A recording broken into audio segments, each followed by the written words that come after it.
أعوذ بالله من الشيطان الرجيم. بسم الله الرحمن الرحيم. ولقد خلقنا الإنسان من سلالة من طين. سورة المؤمنون 12 نمبر آیت دې 12 نمبر نو اخلا د 22 نمبر پورې پدې کې کوم دنه کم سبقونو خلاصه راغدا دي چې بده کې بدلایل عقلیه ذکر شي د الله تعالی په وحدانیت باندې او د الله تعالی په لوی صفاتونو باندې. دویم د توحید وضاحت به وشي چې توحید څه شی دی، توحید اصلي حقیقت څه دی. نو تاسو به وینئ چې څومره کارنامې دي، څومره لوی کارګزاري ده، دا ټول د الله تعالی په قدرت کې د الله تعالی په اختیاراتو کې د هیڅ په شراکت نشته. به دا غي نورسته به وضاحت کیږي د اثبات البعث چې دوباره ژوندون ثابت دي او باقي معنی به دلایل ذکر کیږي چې دوباره ژوندون څنګه ثابت دي او د الله تعالی په قدرتونو کې څومره داخل لې هغه معنی به دلایل ذکر شي. دا د 22 نمبر پورې د باري نوار د 22 پورې د سبقونو خلاصه شو. الله تعالی ولقد خلقنا الانسان، یقینا من پیدا کړ انسان من سلاله من طين، د خاص اجزاء او د خټینه. سلاله خاص اجزاء یا خلاصه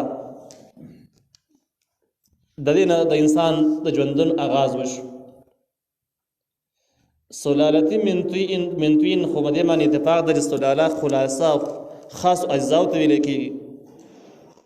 خدا د چیر د دینه د آدم علی السلام پیدایش مراد ده، کو د هر انسان پیدایش ته مراد ده.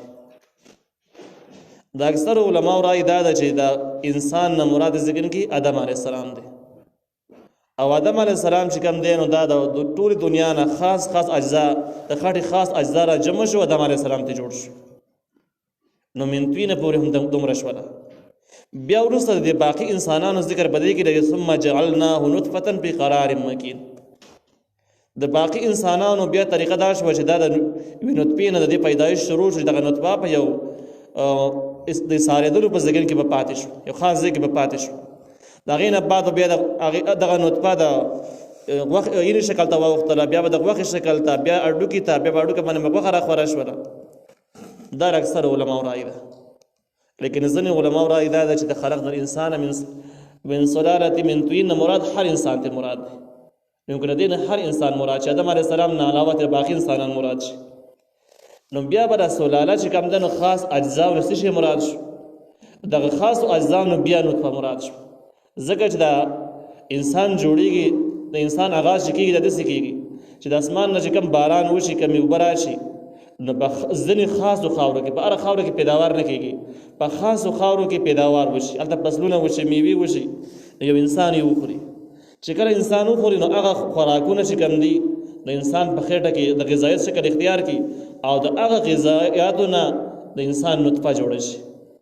دغه نطفه چې کوم دانه بیا د ساریدلو ځګن ته د مور رحم چې کمی هغه ته داخل شي، او بیا د هغې نه وروسته په یو خاص زمانه کې هغه یعنی شکل اختیار کی، بیا چې خاص مقدار به تیر شي، مده به تیر شي، دغه اینه چې کوم ده دغه د اینې ټوټه ته جوړ شي، هغه این ټوټې نه غوښه جوړ شي، د غوښې باندې بیا غوښه د غوښې نه بیا هډوکی جوړ شي، او بیا غوښه راخوره شي، نور غوښه بیا راخوره شي. نو دا د ځینې علماء رایې شو، او د اولنی قول دا د اکثري علماء دی. نو الله تعالی ولقد خلقنا الانسان، یقینا پیدا کړی د انسان من سلاله من طين، د خاص اجزا او د خاورینه. نو یا د خوراک مراد شو، یا د آدم علیه السلام مراد شو.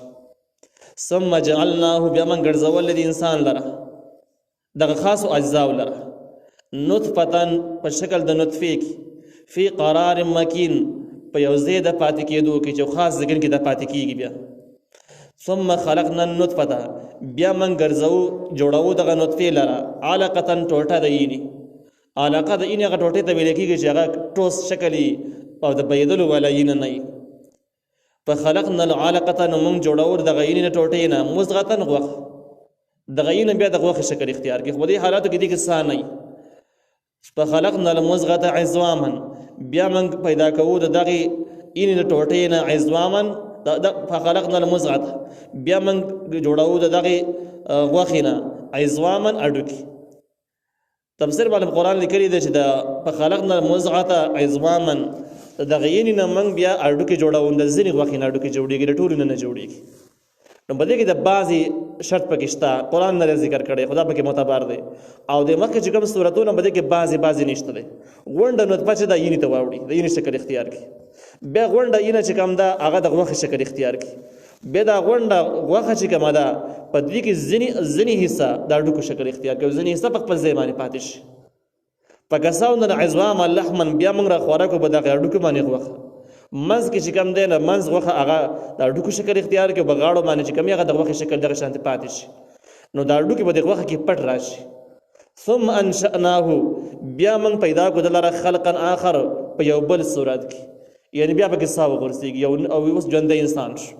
د دې نه مخکې دا څومره انقلابات چې په دې باندې تېرېدل تقریبا چې 7 انقلابات دي.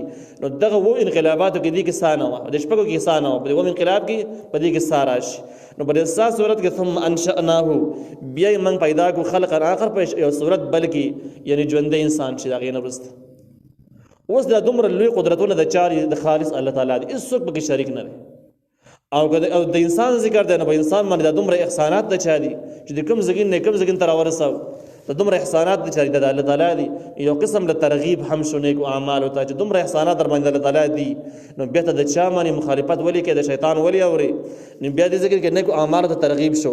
او دا مثلا معلومه شوه چې په چا کې معمولی معقلي دا احسانات او دا د الله تعالی دومره د لوی قدرتونه دا به د ذهن نه ونوځي، نافرماني به ونه کړي. نو هم د الله تعالی په توحید باندې دلایل شو، هم به نیکو اعمالو دپاره ترغیب شو. فتبارک الله احسن الخالقین، نو مبارک دی الله تعالی چې ډېر ښه پیدا کوونکی دی. الله تعالی مبارک دی، یعنی په هر شیز کې برکت غورځوونکی دی او د ټولو نه ښه پیدا کوونکی دی. باقي انسانان به څیزونه جوړوي، لیکن د الله تعالی په تیارو مخلوقاتو کې هغه صرف جوړښت کوي، یو څیز بل ځای کې بل د بل سره تجربې مصنوعات کولی شي، لیکن خلقیت چې د صفت د الله تعالی دی او دوی څه شی را پیدا کولی نه شي، جوړولی شي خو پیدا کولی نه شي. نو الله تعالی ښه پیدا کوونکی دی. دې ځای نه به د انسان د ژوند انقلابات شو چې د کوم ځای نه را شروع شو او دې ځای ته راورسېدو. د دې نه وروسته ثم انکم بعد ذلک لمیتون، بیا به یقینا تاسو ای انسانان وروسته د دې نه لمیتون خامخا مړه کېږئ. دې نه وروسته تاسو پسې مرګ درپسې دی. نو چې مرګ درپسې دی نو په دنیا پسې به ډېر غوټه کېږئ نه. ثم انکم یوم القیامة تبعثون، بیا په ورځ د قیامت باندې تبعثون تاسو دوباره ژوندي کېږئ. دوباره به ځکه ژوندي کېږئ چې د کوم څه دپاره الله پیدا کړي چې د هغې جزا او سزا درته میلاو شي. ولقد خلقنا فوقکم، یقینا پیدا کړي ستاسو د پاسه نه 7 طرائق ولارې، د 2 لارو نه واسمانونه مراد دي چې د فرشتو دپاره پکې مستقلې لارې موجود دي. نو د انسانانو د انقلابات د هغوی خاتمه دوباره ژوندون ذکر وشو. اوس د دغه انسان چې کوم ضروریات دي او کوم شي ته حاجتونه دي اوس د هغې ذکر دی چې الله تعالی تاسو دپاره کم شی نه را پیدا کړي نه دي. نو موږ پیدا کړی د پاسه ستاسو نه و اسمانونه ولارې، یعنې و اسمانونه، ځکه چې اسمان ته طرایق ځکه وایي طرایق جمع طریقتون ده، طریقه لارې ته وایي، دا و اسمانونه د فرشتو لارې دي. وما كنا عن الخلق غافلین، موږ نه یو د مخلوق نه ناخبره. د مخلوق چې څومره ضرورتونه او حاجتونه دي الله موږ ته معلوم دي، نو په هغه طریقه ولم بیا شیزونه پیدا کړي دي. وانزلنا من السماء ماء، موږ نازلو د اسمان طرف نه ماء اوبه بقدر په یوه اندازه باندې. قدر اندازې ته ویل کېږي، یعنی په دومره مقدار باندې چې دومره ډېر یم نه چې خلک خراب کړي ډوبېږي.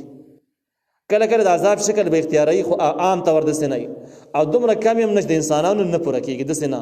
نو دغې د قدر وایي. فاسکناه فی الارض، موږ دغه ایسارو په ځمکې، اوبه په ځمکې ایسارې شي. وان علی ذهاب به لقادرون، او یقینا موږ د دې اوبو په بوتللو باندې هم قدرت لرو.